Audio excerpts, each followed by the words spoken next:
परमात्मा के शासन को पाने के पश्चात हर एक भव्य जीवात्मा आत्मा कल्याण करके परम पद को प्राप्त करना चाहती है। परम पद मिलना तभी संभव है अपने जीवन के अंदर जब हम अपने आत्मा कल्याण के बारे में सोचें। आत्मा जब तक अपने आत्मा कल्याण के बारे में नहीं सोचेगी तब तक उसका कोई कल्याण नहीं है। हर एक व्यक्ति के जीवन के अंदर एक भावना होनी चाहिए कि हम आत्मा कल्याण के बारे में चिंतन करें।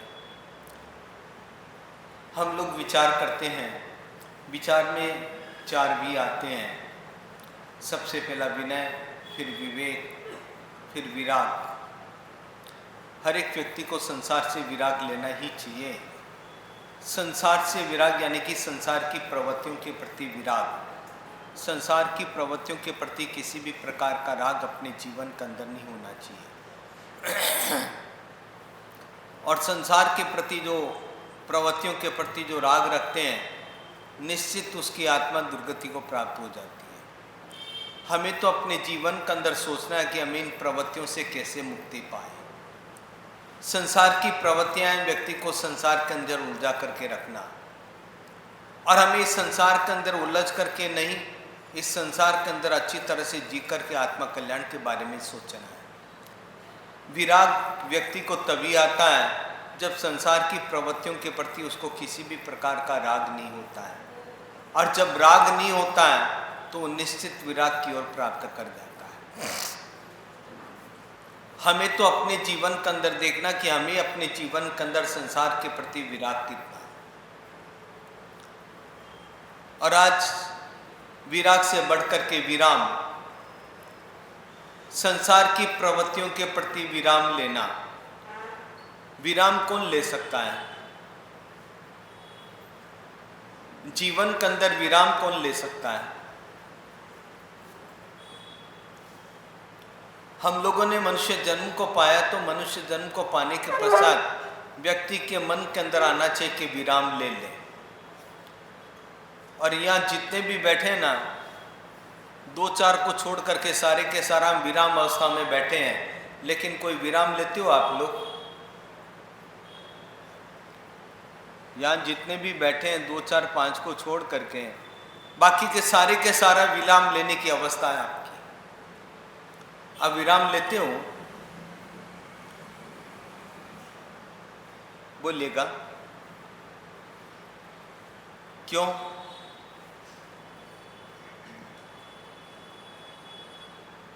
कभी आप अपनी अवस्था का विचार करते हो?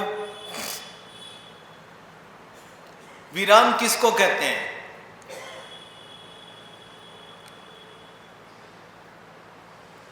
पहले तो ये बताओ, व्यक्ति महान कैसे बनता है? व्यक्ति महान कैसे बनता है?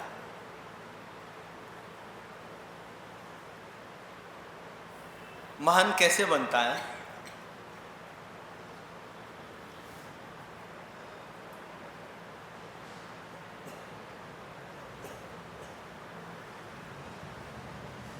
व्यक्ति महान कैसे बनता है?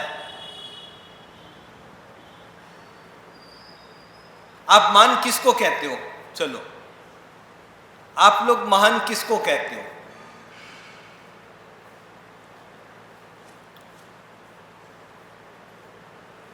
हम महान किसको कहते हैं? जो धन संपत्ति वैभव से समृद्धिवान हो, सत्ता प्रतिष्ठा उसके हाथ में, उसको महान कहते हो?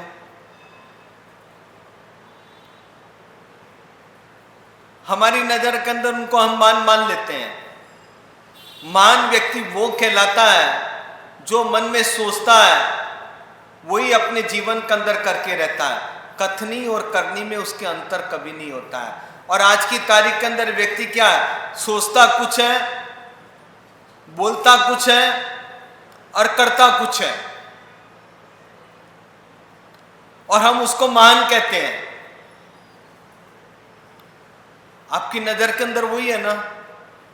यहां सोचेंगे कुछ और उठेंगे तो करेंगे कुछ, और बाहर जाएंगे तो बोलेंगे कुछ।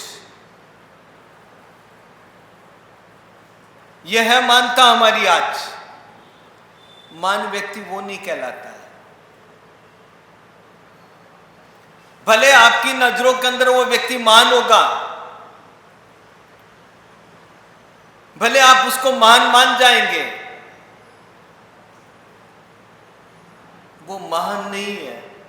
महान व्यक्ति गुणों से पहचाना जाता है। जो कुछ करना हो, जो सोचता है वही करता है, और वही करके आत्म कल्याण के मार्ग के ऊपर आगे बढ़ता है। आज की तारीख के अंदर कथनी और करनी में अंतर कितना। हर एक व्यक्ति के जीवन को उठा करके देख लो, कहेगा कुछ, करेगा कुछ, फिर हम कैसे उसको मान जाएं। और आज की तारीख के अंदर बातों के बादशाहों की जरूरत नहीं है। बातें तो हम बहुत बड़ी बड़ी मारते हैं। जहां जहां हमारे आपस में मिल जाते हैं तो बातें बहुत बड़ी मारते हैं। बातों के बादशाहों की जरूरत नहीं है। आज जीवन में आचरण के बादशाहों की जरूरत है। आज हम परमात्मा की वाणी को सुनते हैं, अपने जीवन के अंदर आचरण लेकर के आते हैं। आचरण की बात ही क्या है। आचरण वाचरण कुछ नहीं हमारे जीवन के अंदर। बातें बहुत बड़ी मार देंगे, सिद्धांतों की बातें, धर्म की बातें बहुत बड़ी मार देंगे, पर आप धर्म कितना करते हो। पहले तो धर्म की परिभाषा क्या है। धर्म की छोटी सी परिभाषा है, कोई बड़ी लंबी चौड़ी परिभाषा नहीं है। वस्तु सहाओ दम्मो, वस्तु का जो स्वभाव होता है वो धर्म है। अग्नि का स्वभाव उष्ण है तो उसका धर्म है। बर्फ का स्वभाव शीतलता है तो उसका शीतलता उसका गुण है, वो स्वभाव उसका। और हमें तो परमात्मा की आज्ञाओं के साथ में चलना, वो हमारा गुण है। लेकिन आज की तारीख के अंदर बातें तो बहुत बड़ी मारते हैं हम लोग अपने जीवन के अंदर। अपने जीवन के अंदर आचरण कितना।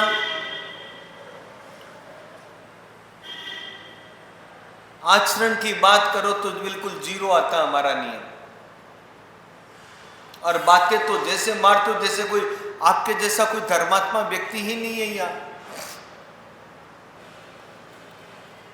अपने जीवन के अंदर आचरण स्वरूप कितना। आचरण को जाने को तब पता चलेगा कि हम अपने जीवन के अंदर क्या कर रहे हैं। आज की तारीख के अंदर कितना आचरण है।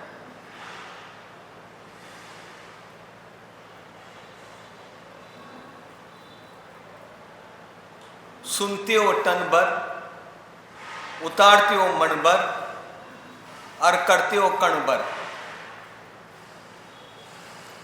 सुनते तो टन भर सुनते हो आप लोग, और उतारते मन भर। कई बातें तो उधर से उधर चली जाती है, और करते हैं कण भर। ये तो हमारी हालत है आज। और हम धर्म की बातें करते हैं और बहुत बड़ी बातें करते हैं। इसलिए तो कहा आज बातों के बादशाहों की जरूरत नहीं है। जीवन में उन बातों को उतार करके आचरण की जरूरत है। बातें तो सभी जन करते हैं। बातें करने में हम कोई पीछे नहीं हटते अपने जीवन काल के अंदर। बातों से व्यक्ति कभी भी कोई सुख को पाया नहीं है। सुख को पाना हो व्यक्ति के जीवन के अंदर, तो बातों से नहीं, अपने जीवन के अंदर आचरण स्वरूप लाओगे तब व्यक्ति महान बनता है। और वही महान बन करके समय आता तो व्यक्ति अपने आप को विराम ले लेता है। और आज की तारीख के अंदर हमारी हालत क्या है। आज की तारीख के अंदर हमारी हालत क्या है। हम लोग अपने जीवन के अंदर चिंतन तक नहीं करते हैं। हर एक व्यक्ति अपने जीवन के अंदर अच्छा से अच्छा सोचता है, लेकिन करता क्या है।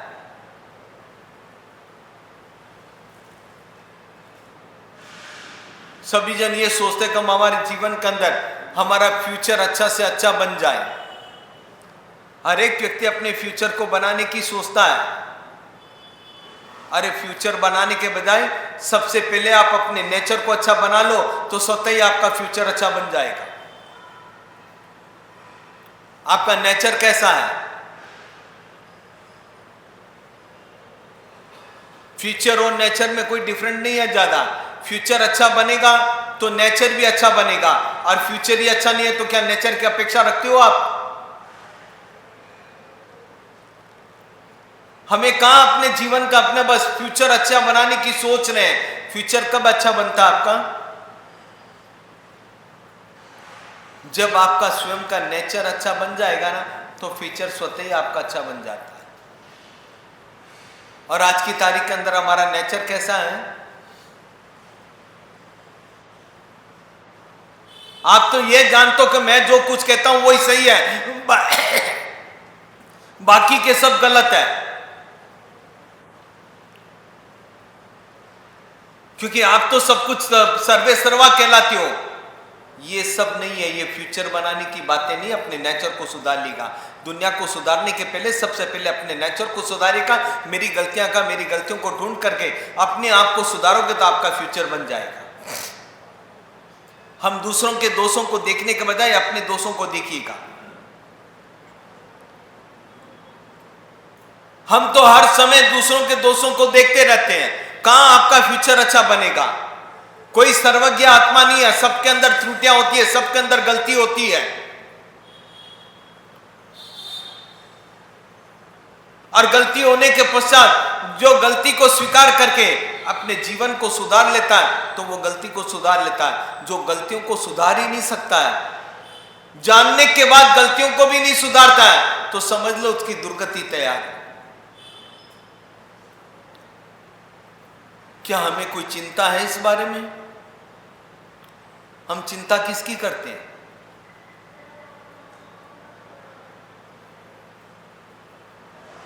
जब तक आप इन बातों का चिंता ना करोगे ना, तब तक आप कभी भी विराम नहीं ले सकते। विराम लेने की भी एक अवस्था होती है। विराम यानी कि संसार की प्रवृत्तियों से बिल्कुल विराम, संसार की प्रवृत्तियों के प्रति कोई लगाव नहीं। भले मैं घर में बैठा हूं, घर में बैठ करके किसी भी प्रवृत्तियों के अंदर मैं संलग्न नहीं बनूंगा।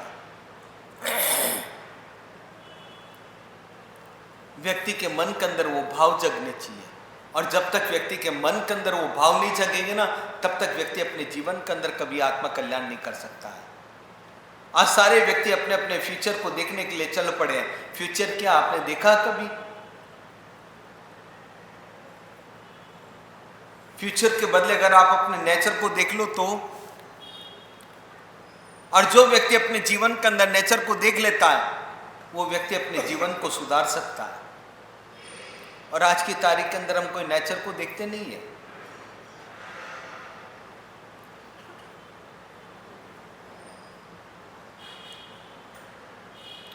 आज की तारीख के अंदर लोग कहते हैं कि समय बड़ा खराब है। आप लोग भी कहते हो ना समय बड़ा खराब है, कहते कि नहीं कहते हो? आप कहते कि नहीं कहते हो? समय कैसा खराब है बताइएगा।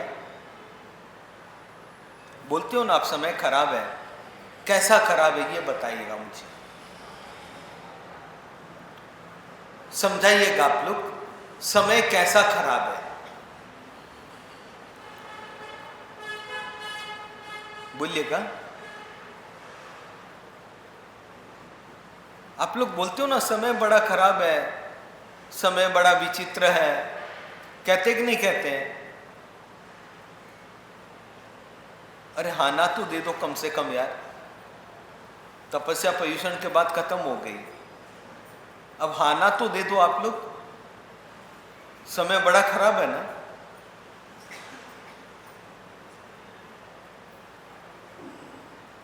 नौकारसी वगैरह की है कि नहीं आप लोगों ने? यहां व्यवस्था नहीं है नौकारसी की, पहले बोल देता हूं मैं। समय बड़ा खराब है ना, है कि नहीं है? अरे हाँ ना तो दे दो। कैसे कहते हो समय खराब है? हाँ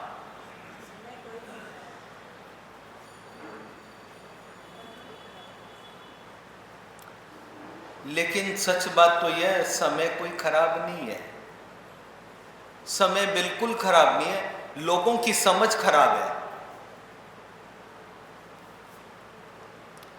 दिन में 24 घंटे होते हैं, दिन और रात मिला करके।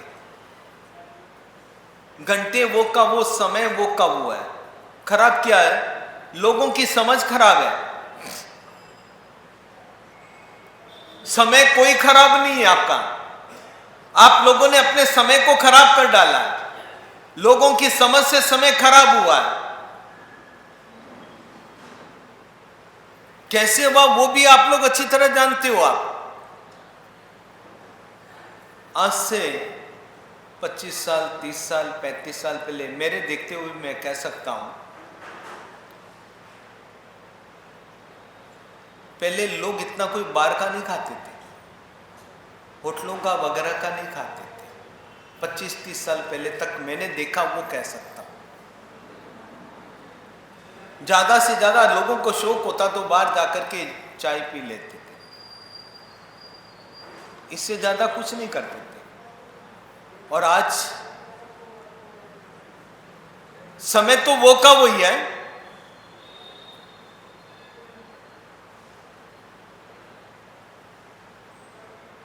समय वो का वही है।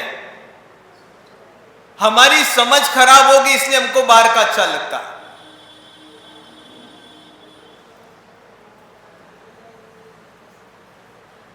जो घर के शुद्ध माताएं बहनें जो रसोई बना करके देती है, वो आपको अच्छा नहीं लगता। बाहर के हलवाई की दुकान वाले हलवाई, पहले तो हलवाई कौन, बनाने वाला कौन, किस जाति का, कैसा है,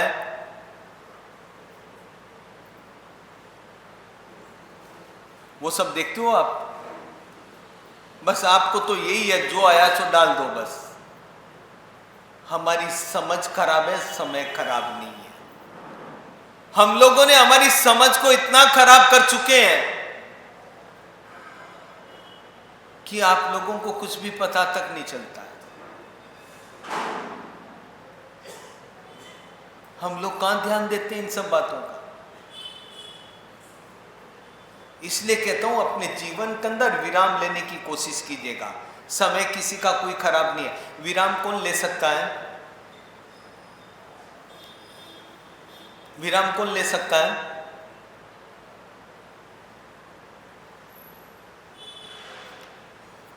दशरथ, राजा दशरथ, अयोध्या नगरी का राजा दशरथ ने विचार किया,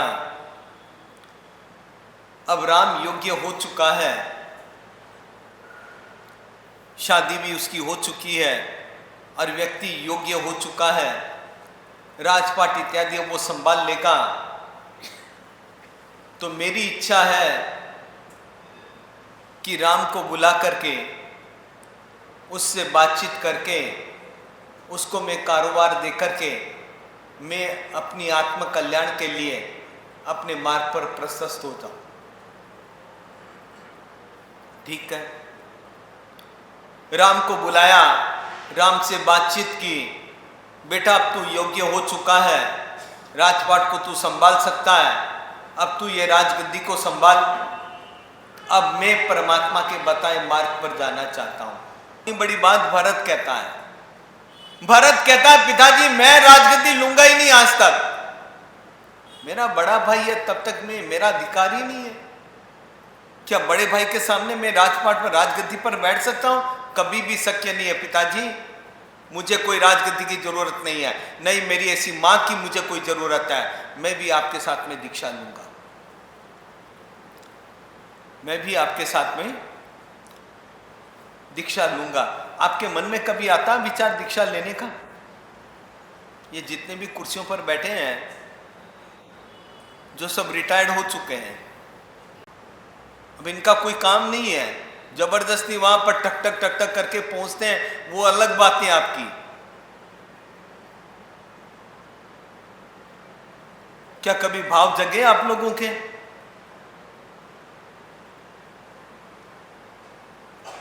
जगे आप लोगों के भाव कभी?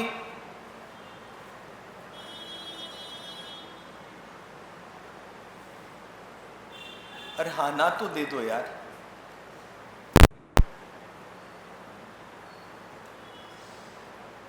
भाव कभी भी नहीं जग रहे आपके, क्योंकि आपको कोई लेना देना ही नहीं है। आत्म कल्याण की बातें तो आई नहीं, विराम तो लेना ही नहीं है। जिंदगी भर ठक ठक ठक ठक ठक ठक करते रहना।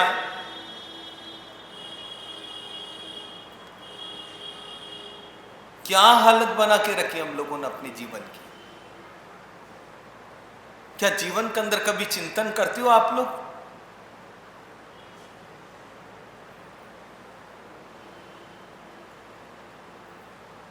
भरत कहता पिताजी मैं राजगद्दी नहीं लूंगा, मैं भी आपके साथ में चला जाऊंगा।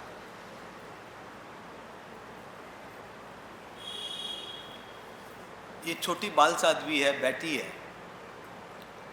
इस साध्वी को देखकर के आपके मन में नहीं आता है कि 7 साल या 8 साल की या उम्र में दीक्षा ली है, आपके मन में नहीं आता कि 8 साल के लिए तो हम भी ले लें अब?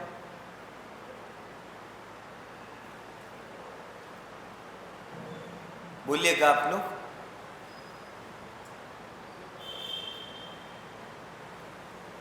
आता कभी मन में?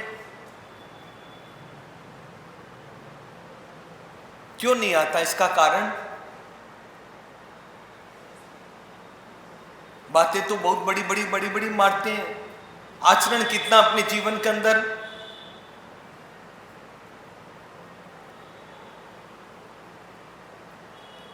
जिस दिन से दीक्षा लिए उस दिन से रात्रि भोजन का त्याग है इनका।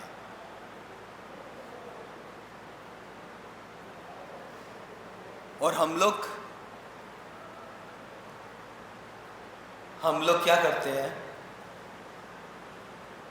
आप सब बैठे हो यहां और सबको अपनी अपनी बातें सब पता है, और क्या करते हो आप लोगों को वो भी पता है। आपको किसी से पूछना भी नहीं है, अपनी आत्मा से पूछो कि मैं क्या कर रहा हूं।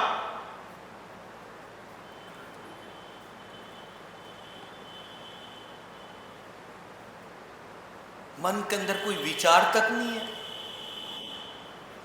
राम भरत को समझा रहा है कि भैया पिताजी की इच्छा को पूरी करना है, तुझे पिताजी की इच्छा को पूरी करना है। और पिताजी की इच्छा पूरी हुई तो समझ लो कि पिताजी को संतुष्टि मिल जाएगी। पिताजी की इच्छा तू राजगद्दी, तो राजगद्दी तुझे ही संभालने, मैं नहीं संभालूंगा। पिताजी के वचन के प्रति कितने वो निष्ठावान थे। मुझे नहीं संभालना है राजगद्दी, राजगद्दी तुझे संभालनी है। भैया जब तक आप यहां पर मौजूद हो तब तक राजगद्दी का उत्तराधिकारी मैं हूं ही नहीं। मेरे लिए कोई राजगद्दी प्रमुख नहीं है, मेरे लिए मेरे भाई प्रमुख है। आप मेरे बड़े भाई हो, और जब तक भाई यहां पर है तब तक मैं राजगद्दी पर कभी भी नहीं।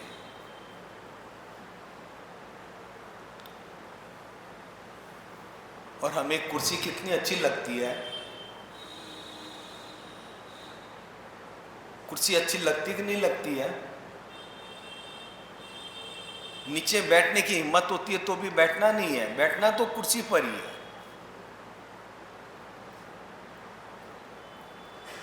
क्योंकि कुर्सी प्यारी है, कुर्सी थोड़ी छूट सकती है। एक बार हाथ में कुर्सी बार बार नहीं आती है।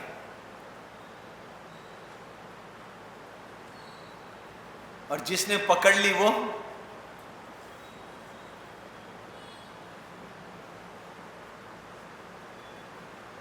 मुस्कुराते रहेंगे, बोलेंगे कोई नहीं। उसने कहा भैया मैं राजगद्दी का अधिकारी नहीं, अधिकारी आप। भैया पिताजी के मार्ग के ऊपर अवरोध खड़ा न कर, पिताजी जिस मार्ग की ओर जाना चाहते तू जाने दे, शांति से रहे, तू यहाँ पर तू राजगद्दी संभाल। भैया मैं भी पिताजी के साथ में चला जाऊंगा, लेकिन मैं राजगद्दी नहीं लूंगा। तनिक भी इच्छा नहीं है मेरी राजगद्दी लेने की।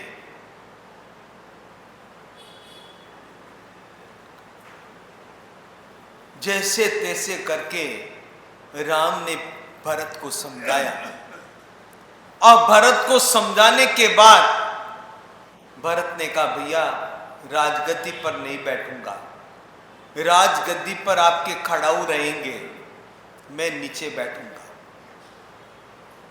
क्योंकि राम ने निश्चित कर डाला था भरत बैठेगा नहीं राजगद्दी पर जब तक मैं यहां पर रहूंगा। तो भरत ने निश्चित कर डाला कि मैं वनवास की ओर निकल जाऊंगा।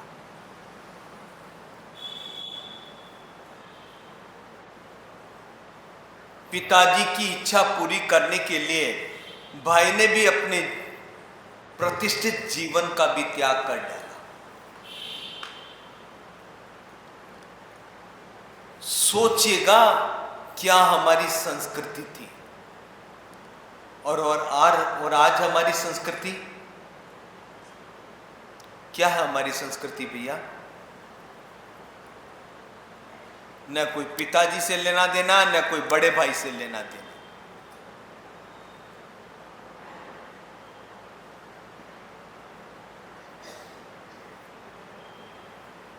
दशरथ के 4 पुत्र हैं और 4 पुत्र वधुएं थी, चारों की एक एक। कितने हिलमिल करके रहते थे घर के अंदर। और हमारे घरों में बोलिएगा आप लोग, भुक्तभोगियों मैं सब मानता हूं आपको। और हमारे घरों की क्या हालत,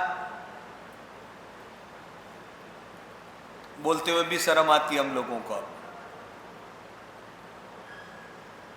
लेकिन इतना जॉइंट फैमिली के साथ में रहना,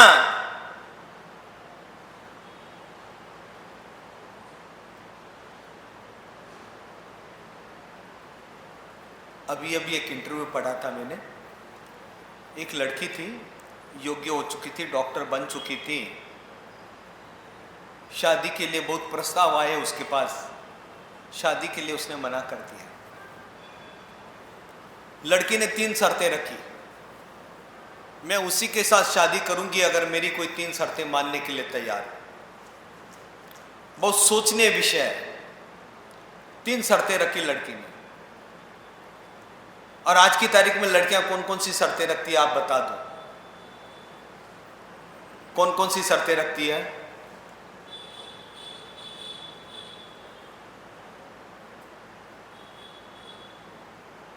तीन शर्तें रखी उसने।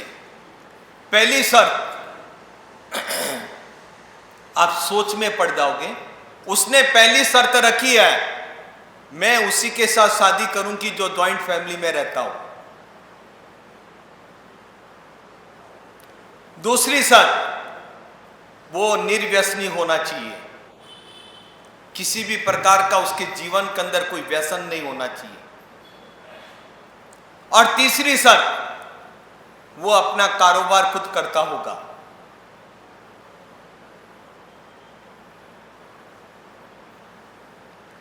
और आज की तारीख में कौन सी शर्तें मानते हम तीनों में से? बोलिएगा। कई रिश्ते आए, सब नकार गए उसको, ये शर्तें हमें मंजूर नहीं है। उसके माता पिता ने समझाया, देख बेटी इतने अच्छे अच्छे रिश्ते आ रहे, इतने इतने डॉक्टर के रिश्ते आ रहे हैं। उसने कहा कोई बात नहीं माँ, आप चिंता ना करो, मेरे भाग्य में होगा ना, वो कहीं से भी भाग करके मेरे पास आ जाएगा। अगर मेरे भाग्य में नहीं है तो कोई बात नहीं, उसकी आप चिंता ना करो।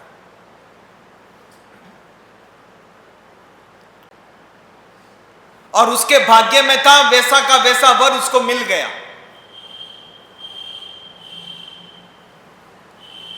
और आज की शर्तें माता पिता क्या समझा के लड़की को भेजती है, बेटी एडजस्टमेंट हो तो ठीक है, नहीं तो घर आ जाना, बात की बाद में देख लेंगे।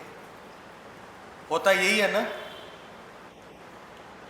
कि नहीं होता है? बोलते क्यों नहीं आप?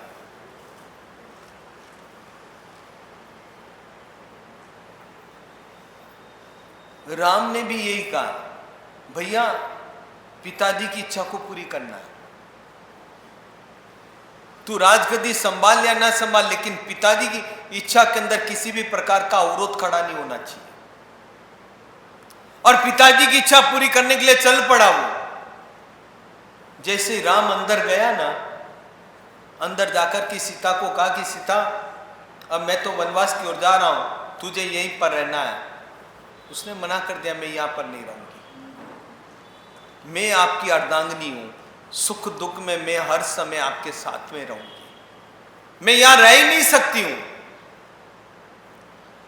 अरे सीते, तुम मखमल की सैया पर चलने वाली, वहां जंगलों के अंदर पगडंडियों के अंदर चलना है, कांटे चुभेंगे, पत्थर चुभेंगे, तू कहां साथ, कुछ भी हो जाए मैं आपके साथ में चलूंगी।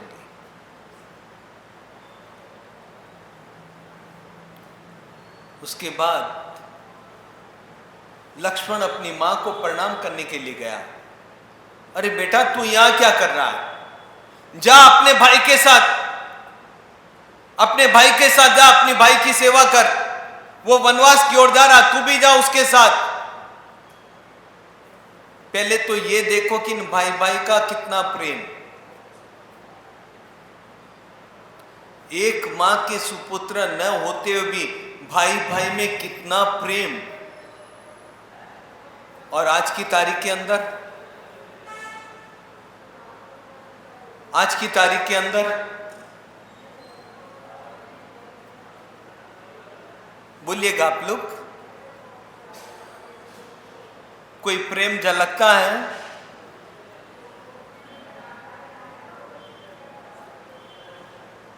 माता पिता के प्रति बेटों का क्या कर्तव्य है? कर्तव्य भी देखो उनके, उनके कर्तव्यों को देखोगे तब पता चलेगा कि कितने अच्छे कर्तव्यशील बेटे थे उनके। पिताजी की हर इच्छा को पूरी करने के लिए सदा तत्पर रहते थे।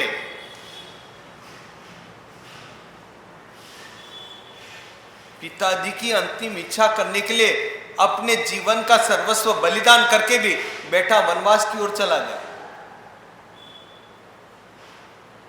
जिसको राजगद्दी सुबह मिलनी है और एक ही रात के अंदर सब कुछ बदल गया जीवन में। इतना अच्छा से अच्छा मुहूर्त निकला हुआ था। तभी कहते हैं कुंडलियां देखने वाले तो आपको बहुत सारे ज्योतिष मिल जाएंगे, कुंडलियां देखने वाले तो आपको बहुत सारे ज्योतिष मिल जाएंगे। कर्म की कुंडली देखने वाला आज तक आपका कोई नहीं मिला है। कर्मों में जो होकर होना तो वो होकर के ही रहेगा। वशिष्ठ ऋषि ने इतनी अच्छा मुहूर्त निकाल करके दिया, निकालने के बाद भी कर्म की कुंडली के सामने किसी का चलता है?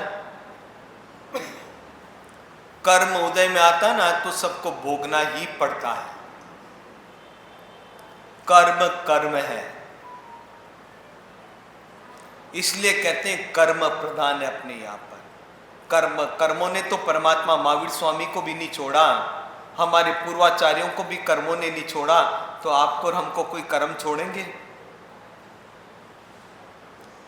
ये जितनी भी आदि व्याधि उपाधि जो हमारे जीवन के अंदर आती ना, ये सब कर्मजन्य है। सब कर्मों के कारण अपने जीवन के अंदर आती है। पूर्व भव में हमने कुछ ऐसे कर्म किए हैं जो आज हम लोगों को भोगने पड़ रहे हैं। हम लोग इन सब बातों का चिंतन कर लेना, तब पता चल जाए कि कर्म कितना प्रधान है अपने जीवन के अंदर। परमात्मा महावीर स्वामी के पास भी इतनी बड़ी शक्ति होते भी उन्होंने भी साफ कह दिया इंद्र को, न भूतो न भविष्यति। इंद्र, कोई भी देव मेरी सेवा के अंदर न रहे, मेरे कर्म मुझे भोगने हैं और मुझे भोगे बगैर उससे छुटकारा नहीं है। फिर भी इंद्र ने परमात्मा के मौसी के लड़के सिद्धार्थ देव को छोड़ करके गए। और देव को छोड़ने के बाद जब कभी भी कोई कार्य आता, परमात्मा के ऊपर उपसर्ग आना होता, तो देव वहां से दूर चला जाता। कर्म प्रमुख है। यहां पर भी दशरथ महाराजा के लिए क्या, राम के लिए भी कर्म प्रमुख है। सुबह तीनों राम लक्ष्मण और सीता तीनों जा रहे हैं वनवास की ओर। पूरे के पूरे अयोध्या नगरी के राजमहल के अंदर मातंग छाया हुआ, सारी की सारी नगरी इकट्ठी हो गई। तीनों जन वनवास की ओर निकल रहे हैं। इधर भरत राम के खड़ाऊ लेकर के राम के खड़ाओं को सिंहासन पर रखता है और हाथ जोड़ करके कहता, भैया राम, आपकी आज्ञा से ही मैं राज्य का संचालन करूंगा, आपकी आज्ञा मेरे लिए सिरोधार्य है। एक भाई के प्रति भाई का प्यार कितना, एक भाई के लिए मां की इच्छा को पूरी करने के लिए एक भाई ने अपना सर्वस्व छोड़ दिया। और आज ऐसे कितने सुपुत्र जो अपनी मां की इच्छा को पूरी करते हैं।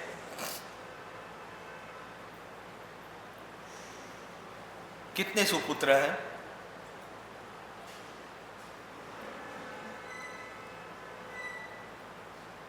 कितने भाई भाई का एक दूसरे के प्रेम को देख करके भाई के लिए अपना सर्वस्व त्याग करके निकल जाता है।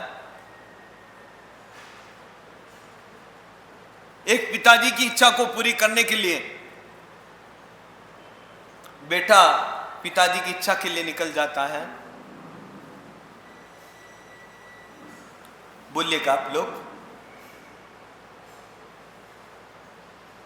हमारी स्थिति क्या आज की तारीख के अंदर। पिताजी चले गए आत्मा कल्याण के लिए, जो मार्ग परमात्मा ने बताया उस मार्ग परमात्मा की ओर लेकर के निकल पड़े अपने जीवन को विराम देने के लिए। संसार की प्रवृत्तियों को विराम देकर के आत्मा कल्याण के मार्ग के ऊपर निकल गए। आप जितने भी बैठे हो, कभी किसी की भावना बनती है? बोलिएगा।